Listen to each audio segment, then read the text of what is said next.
자, 다음 달에 신규생 들어올 텐데 뭐 민지 소개도 오겠지만 다른 애들도 오겠다고 하는데 잘 좀 하자. 아이 쌤 그 다음에 다음 주부터 갑자기 우리가 또 우리를 보여줘야지. 쌤이 먼저 쌤, 제가 이미 오늘 애들한테 실체를 말했어요. 뭐라고? 자, 물질 출입 있어요. 생명스템 3개로 되어 있어요. 물질 출입 앞쪽에.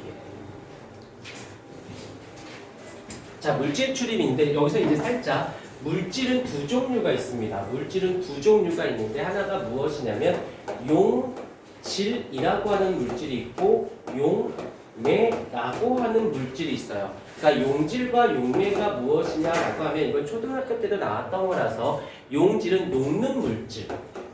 녹는 물질을 우리는 용질이다라고 얘기하고요. 녹이는 물질은 우리는 용매라고 얘기하는데 가장 많이 쓰이는 용매로는 바로 물을 많이 사용을 하고 얘는 그냥 쉬운 단어 건더기라고 생각하시면 되어져요.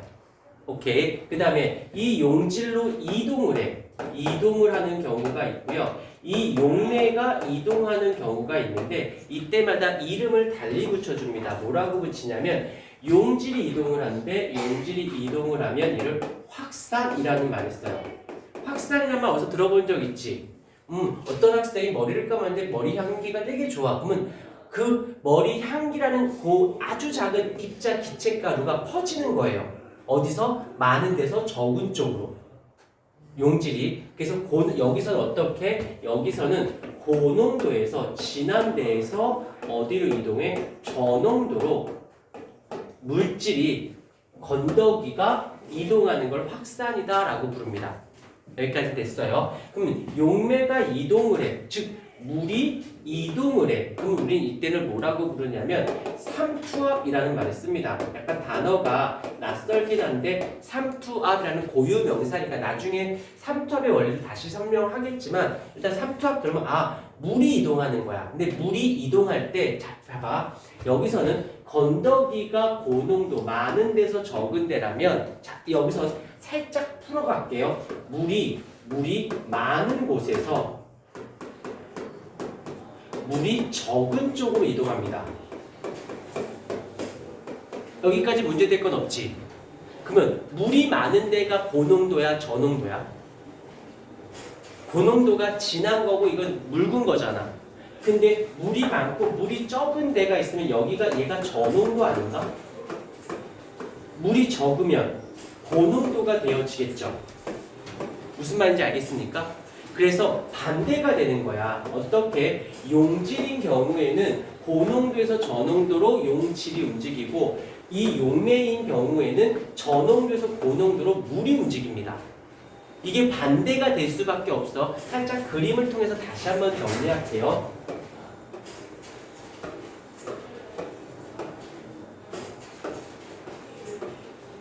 여기에 있고 똑같은 동일한 부피가 일단 일정해. 부피가 일정한 상태에서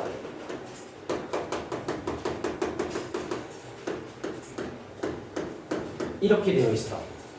그러면 누가 고농도야? 얘가 고농도고 얘가 저농도가 되어지잖니. 여기까지 인정했어요. 그러면 이 말의 의미를 조금 더 다시 한다면 얘가 많이 들어있고 얘는 적게 들어있다는 뜻이고 동일한 부피 내에서 물의 양은 용질이 들어가 있는 만큼 상대적으로 물은 적게 들어있는 거고 얘는 많이 들어있게 되어지는 겁니다.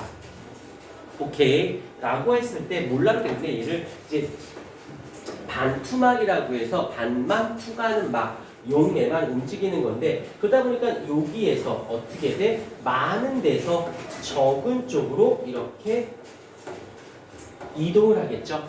이걸 우리는 뭐라고 불러? 얘를 삼투압이라는 말을 쓰게 되어 붙이는 겁니다.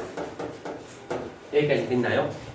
이해가 됐을 것 같아요. 안 되면 안 된다고 꼭 얘기를 해주셨으면 좋겠네. 자, 그런데 이제 동물세포하고 식물세포를 누구 먼저 할 거냐면 동물세포를 볼게요. 그다음에 밑에다가는 식물세포. 그다음에 여기서 고장액이라는 말이 나오고 그다음에 등장액이라는 말이 나오고 저장액이라는 말이 나옵니다. 여기에서 이제 말 그대로 등자가 뭐야? 같을 등이지. 자, 여기서 어떻게 그림을 그려볼게요. 이렇게 있고 여기 이제 물이야. 물인데 여기서 이제 얘가 세포가 여기에 이렇게 있어요.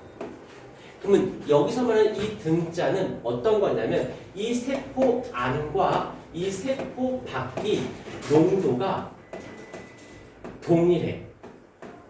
같은 농도야. 같은 농도면 물이 들락날락 할 일이 없겠죠. 여기까지. 그런데 고장액이래요. 고장액. 여기서 고장액은 무엇이냐면 여기가 세포가 이렇게 있었을 때 여기가 세포보다 여기가 농도가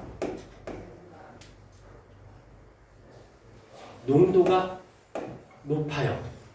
저장액이라는 말의 뜻은 여기서는 세포가 이렇게 있으면 요 바깥에가 세포보다 농도가 어떠하냐면 낮아. 여기까지 이해가 됐습니까? 그럼 이렇게 되면 이제 물의 출입을 보자.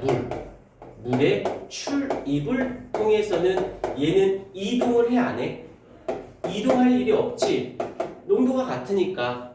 그러니까 물이 들어가거나 나가는 게 없으니까 어때? 얘가 부피의 변화, 세포의 부피의 변화는 없을 듯 싶어요. 그런데 이제 이쪽 가보자. 이쪽은 여기가 물이 많은 거야, 적은 거야? 적어요. 농도가 진해. 고농도일수록 물의 양은 적은 거예요.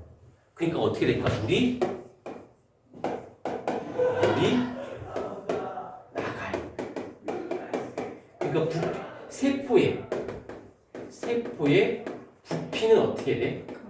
그렇죠. 줄어들겠죠. 무슨 말인지 이해됐습니까? 근데 이쪽으로 와보자. 이쪽은 농도가 낮아. 여기 농도가 높다. 물이 많아. 물이 많으니까 어떻게 돼? 물이 나가 유출이라고 쓸게요. 여기선 유입 해서 세포의 부피가 증가하겠죠. 이해가 됐습니까? 여기까지? 근데 얘가 농도가 대단히 낮으면 물이 대단히 많이 들어오지 않나? 오케이? 나중에 어떻게 될까? 세포의 부피가 커지다가 그래, 터져요. 그걸 용혈 현상이다 라고 얘기해. 일단 여기까지 무슨 말인지 이해가 됐다면 밑에 거 식물 세포를 가보도록 할게요. 식물 세포.